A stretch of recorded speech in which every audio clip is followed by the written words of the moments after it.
They rolled in without warning and tore my barn to the ground. No call, no notice, no permits, just the roar of diesel engines and the screech of timber collapsing into itself.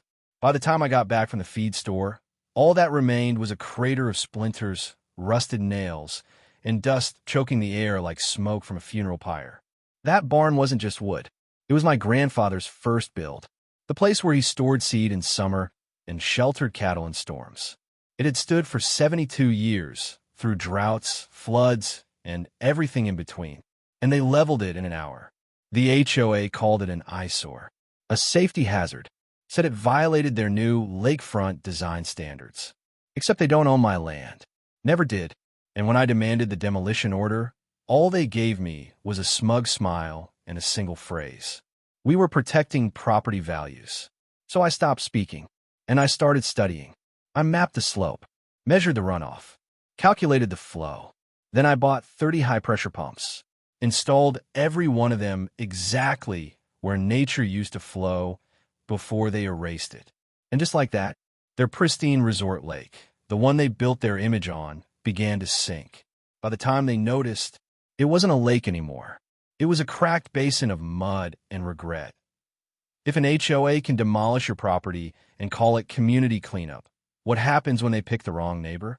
What happens when they ignore history, dismiss ownership, and tear down a barn without a single legal filing, just because it ruined the view from their luxury spa? They didn't just take out a building. They took out balance. The structure that held back the hillside, absorbed runoff, protected the slope from collapse, and stood as a marker of everything that came before their concrete playground. They saw an obstacle, but what they hit was a line. And that line wasn't drawn in chalk, it was drawn in rights. In soil law, in hydrology maps, they never bothered to read. They didn't just destroy a barn. They poked a man who understands water law better than they understand concrete.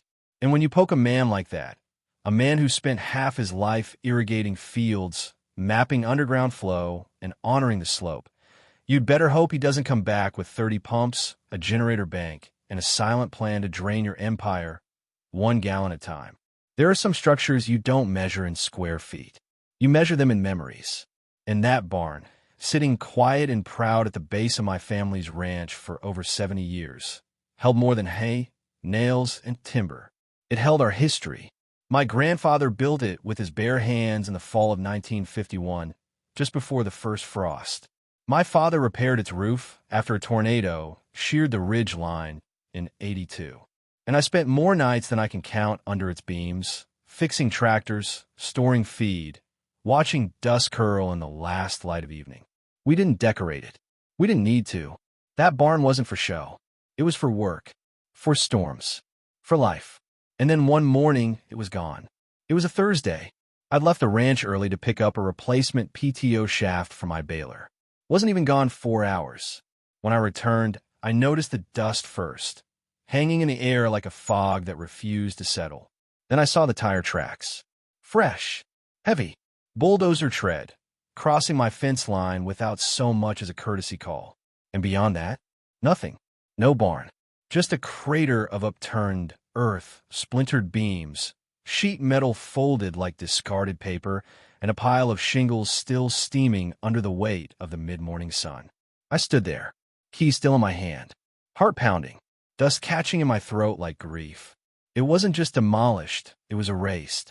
The doors, the cedar posts, the mural my mother painted on the north wall when I was 8, it was all gone. I walked into the wreckage like a man looking for a ghost. Found nothing but silence and a folded sheet of paper nailed to the lone fence post still standing.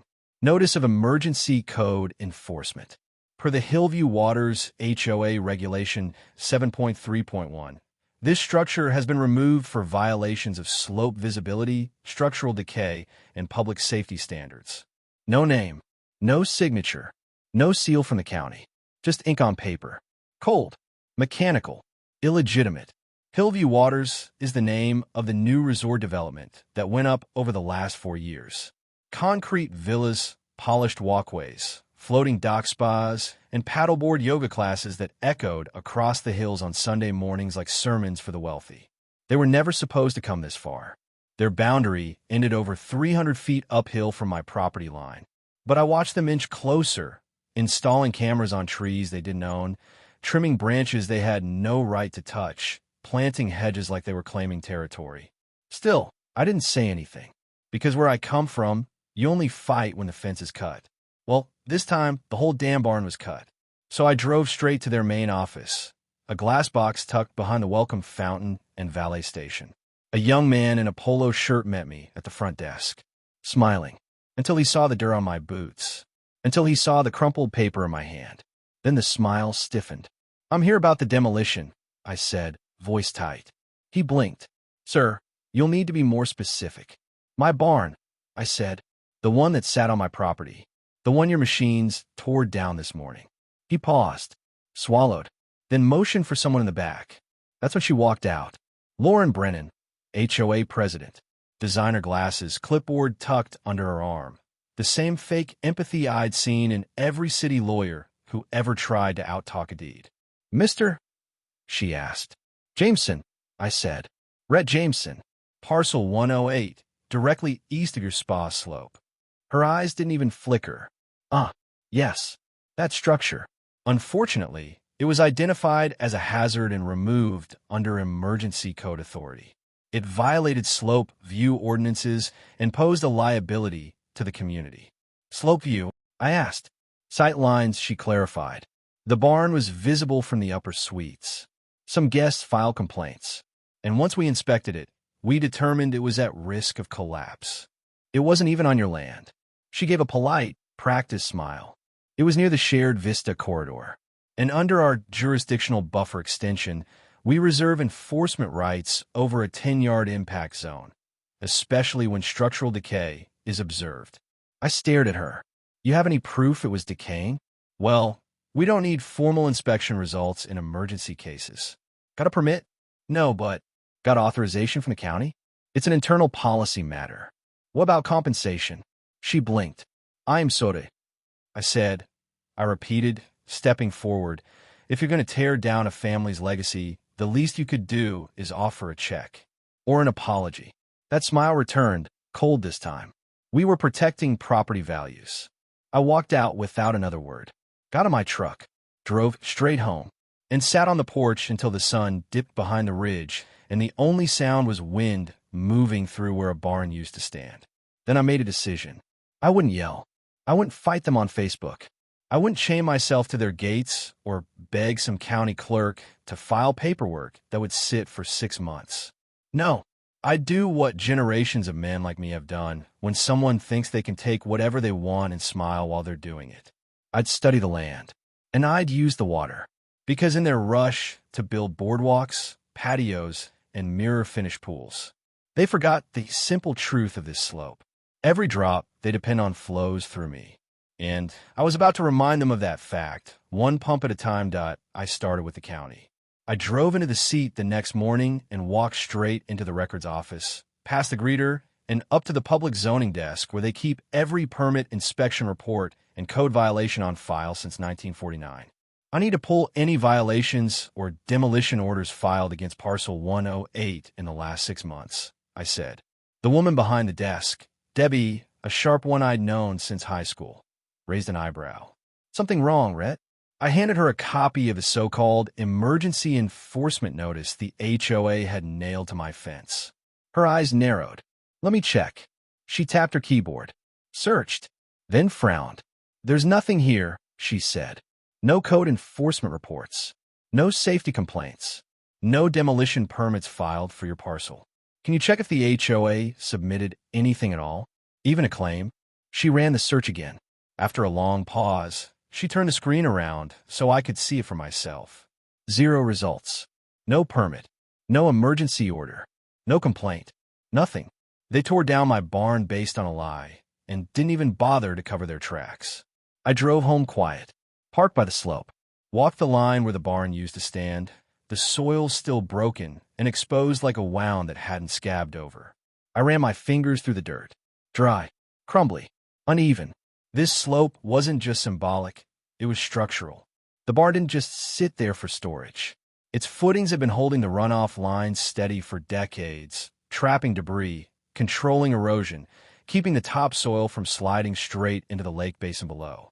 When the rains came down heavy in spring, the runoff flowed slow, held in place by the barn's deep foundation stones and the gravel trenches laid in '79.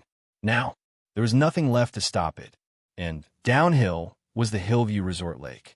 So I started digging again, this time into their plans. Their HOA development files weren't public, but zoning applications always are. At home, I poured coffee, opened my laptop, and searched through the county's public works request portal. There it was, Hillview Waters, Amendment Proposal 11B. Approved 3 weeks before my barn came down. It included a full schematic for a wellness spa expansion with glass walls, infinity edge soaking pools, and a newly paved boardwalk system that wrapped around the lake's northern edge. And right there in the architectural renderings, a clear, unobstructed view from the spa suites across what used to be my barn slope. That's when I saw it. They hadn't demolished the barn because it was unsafe.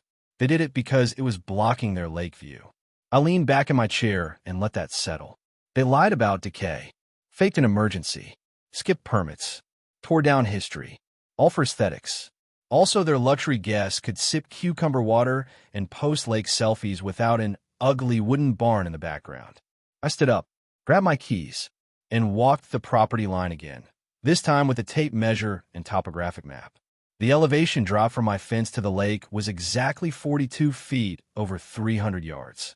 A perfect slope for surface runoff, water that now had nothing to slow it down. I took a spade and dug 2 test holes along the runoff trail. They were moist, not from rain. There hadn't been any in a week. This was subsurface seepage, rising from my irrigation trenches and now flowing directly downhill, which meant one thing. They weren't just stealing sightlines. They were messing with hydrology, and they were about to pay for it. The next week, construction started. I watched from the ridge as heavy machinery rolled up to the lakefront. Cranes dropped stacks of timber.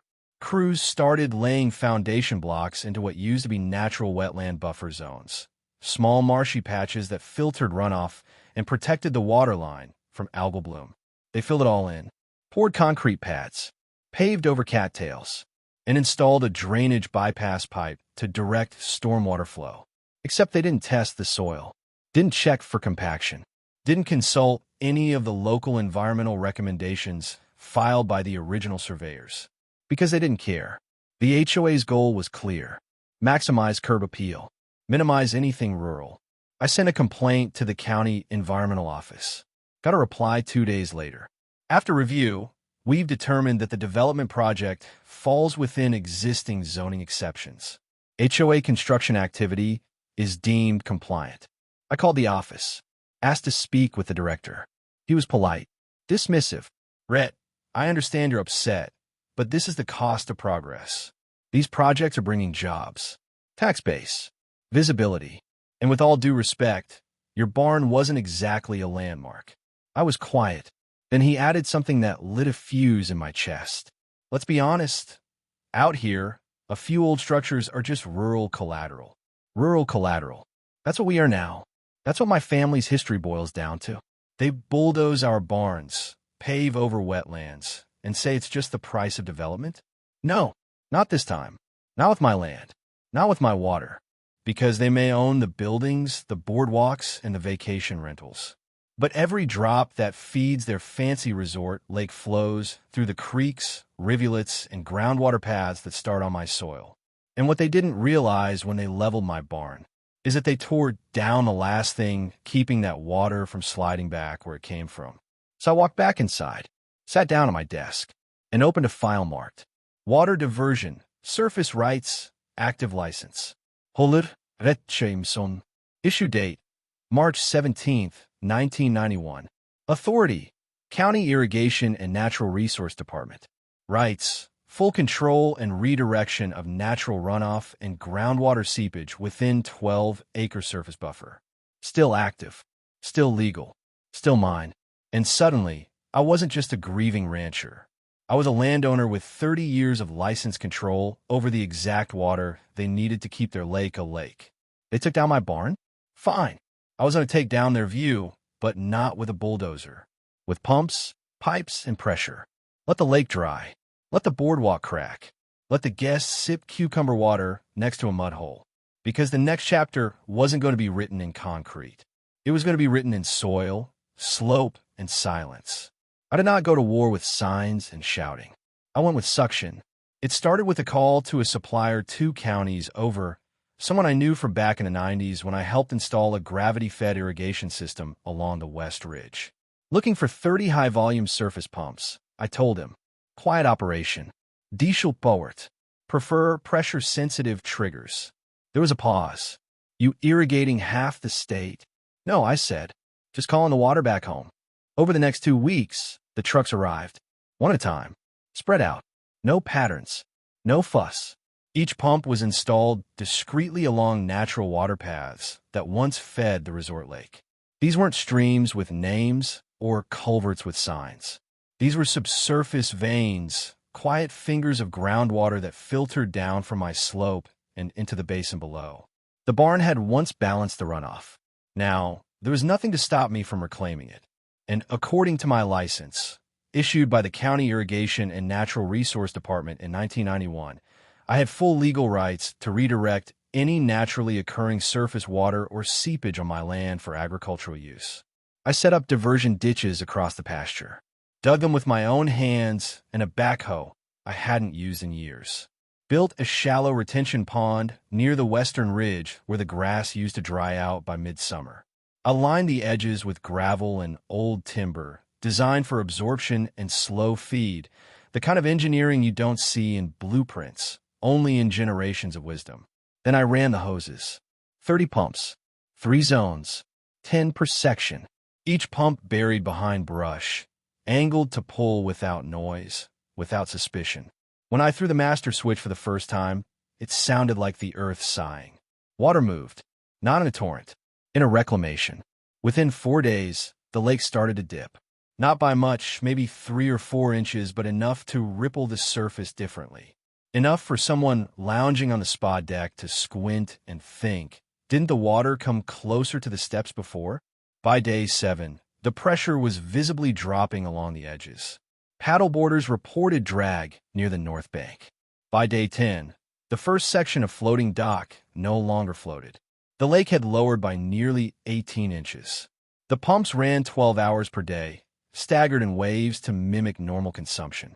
Each cycle ended with overflow fed directly into my alfalfa rows and secondary pond, both of which had never looked greener. I said nothing, posted nothing, answered no questions. I just watched. On day 15, ducks began to leave. They flew overhead in a messy V, confused by the sudden shifts in food availability and shoreline access. Then came the algae, fast and aggressive, feeding on warm, shallow water left behind. Green ribbons curled along the resort edges, catching in the luxury spa intakes, discoloring the foot-soaking tubs. By week 3, the dock sat on cracked mud.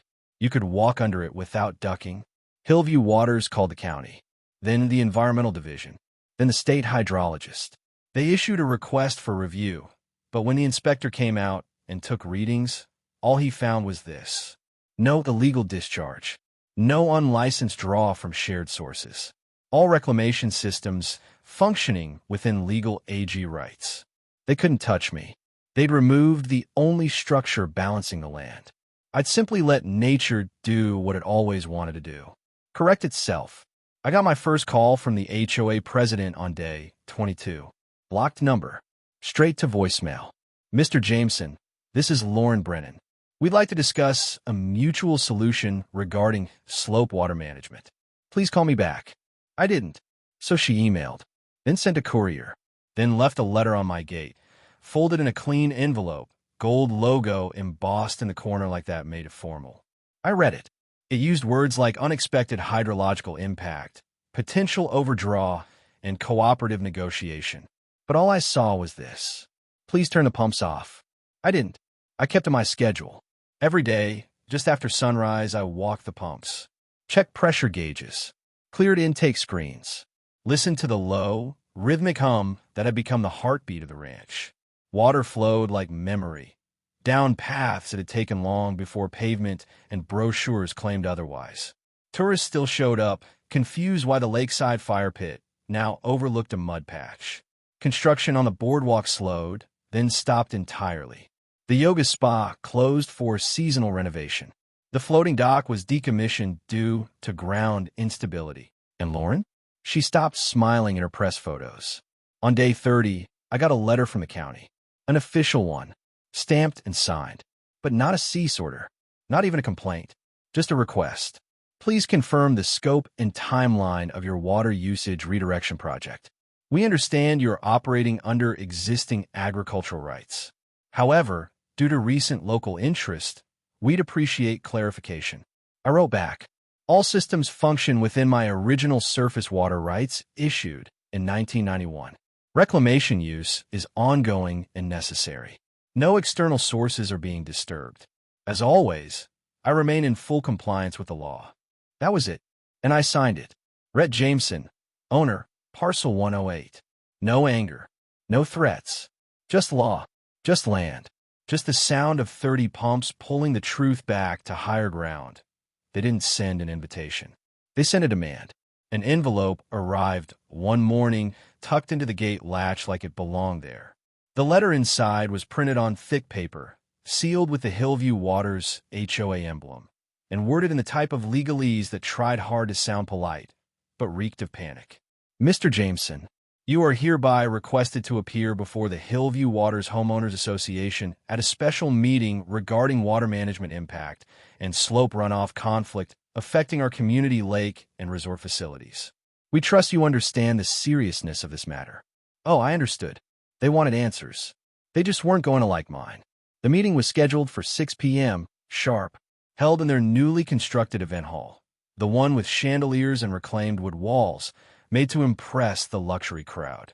Outside, a news van idled near the entrance, the reporter sipping from a branded mug while prepping for a local landowner versus HOA piece. Inside, rows of resort residents sat fanning themselves with folded HOA newsletters. They'd lost their lake, their floating dock, their yoga spa, and now they wanted blood.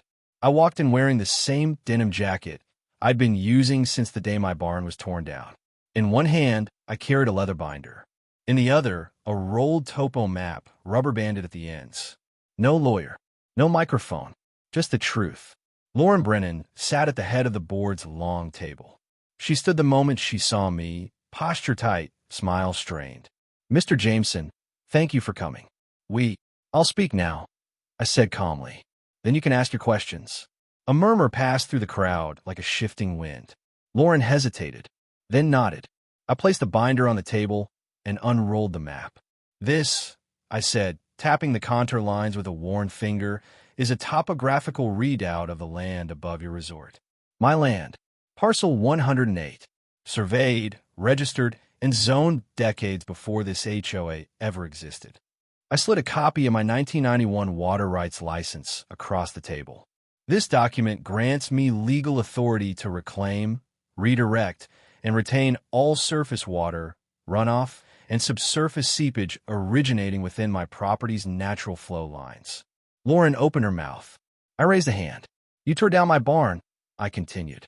You did it without permit, without process, and without even a phone call. But what you really destroyed wasn't just a building. It was the last structural barrier holding back erosion from the northern slope. I pulled a photo from the binder, a wide shot of the barn foundation before demolition. Then another, showing the same slope weeks later, eroded, raw, funneling water like a scar in the earth. You removed the watershed check system. You paved over the wetlands. And now you're asking why your lake turned into a puddle of algae and mud. A hush fell over the room. I let it settle, then opened the next section of the binder.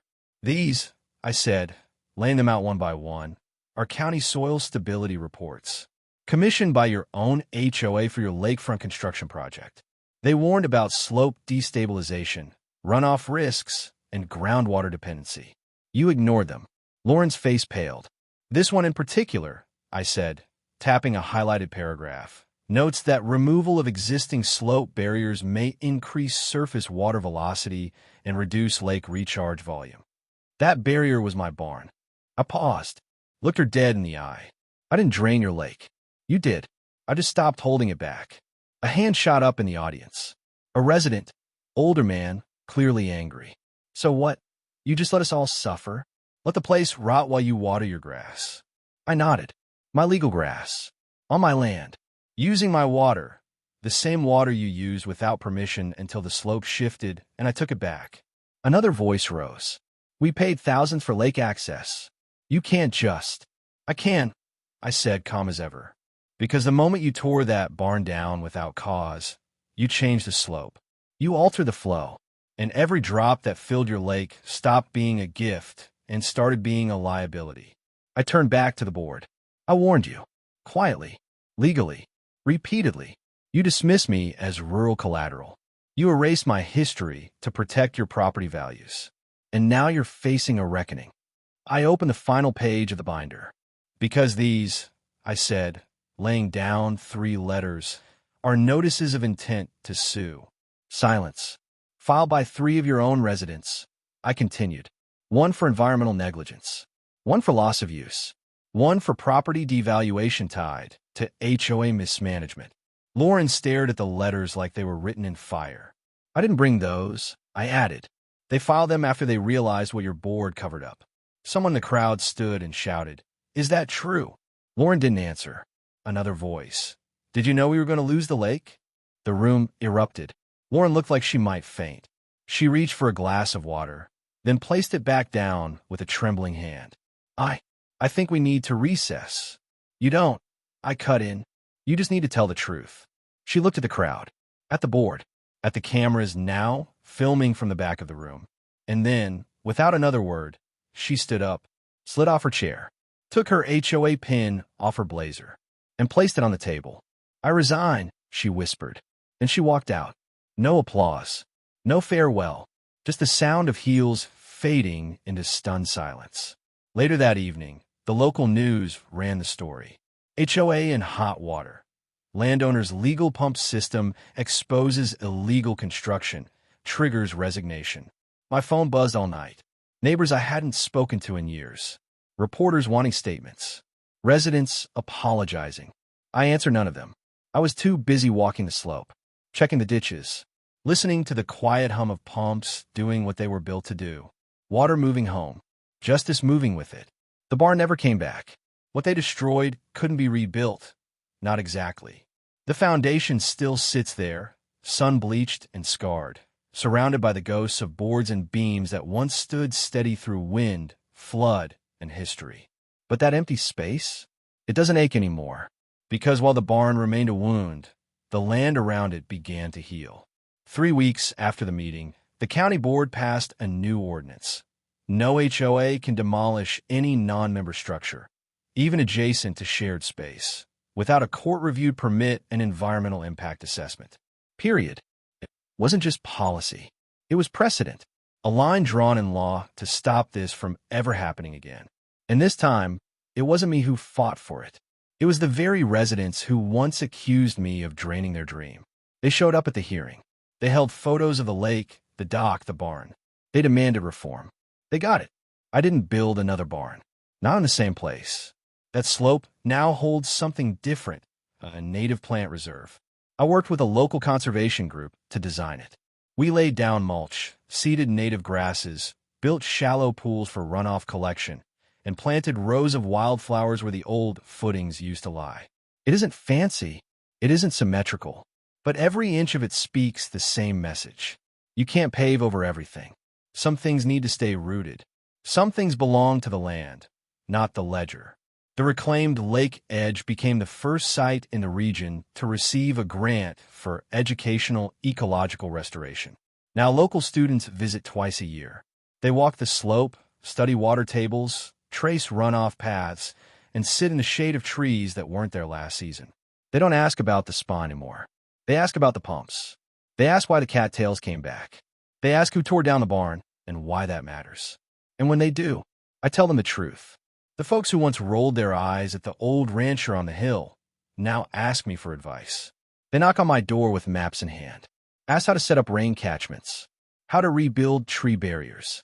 how to undo what the last 5 years paved too fast. They don't see me as a problem anymore.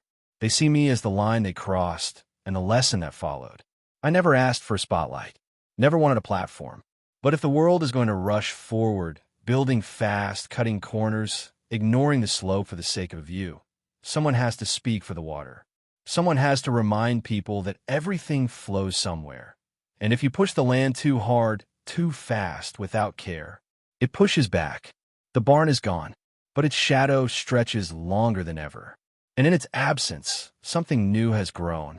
Balance. Rooted deep. Visible now, not in the boards they tore down, but in the soil they could never control. They thought they were just tearing down a barn. Just an old wooden structure with rusted hinges and a sagging roof, blocking the view of their lake. An eyesore to be cleared, a relic to be erased, as if land only mattered when it matched their brochures. But that barn held more than wood. It held balance. It held runoff. It held the quiet agreement between the land and the water, the kind passed down, not printed out, the kind you honor or pay the price for disturbing. When they bulldozed that barn, they didn't just erase a building. They cut the thread that kept the slope from unraveling. They removed what held the water back. And when you break balance for profit, when you ignore the slope, silence the history, and pave over what kept everything steady, don't be surprised when the water finds its own justice. It will take its time. It will move quiet, but it will return to where it belongs. Because the truth is simple. You could drain a lake. You can tear down a barn, but you can't outrun the land.